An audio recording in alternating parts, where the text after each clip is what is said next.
Several protests have been held across Europe against COVID mandates. These sporadic protests by anti-vaccination campaigners took an ugly turn, and the police had to defuse a death threat to the state premier of Saxony in East Germany. More details in this next report.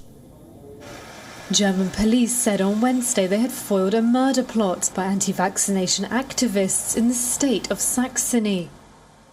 The target, the Eastern German state's premier Michael Kretschmer. 5 suspects have been arrested and are under investigation.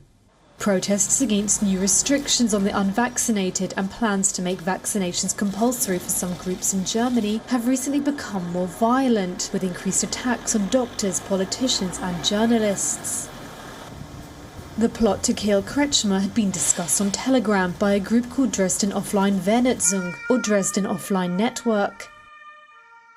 The state of Saxony, which has one of the highest rates of COVID-19 in Germany, as well as the lowest rates of vaccination, is no stranger to threats from anti-vaxxers.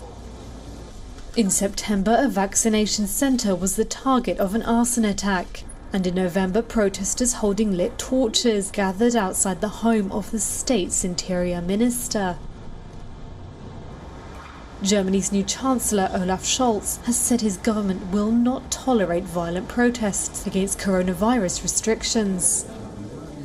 Vaccinations will become mandatory in Germany from March next year for people working in medical practices, including hospitals and nursing homes.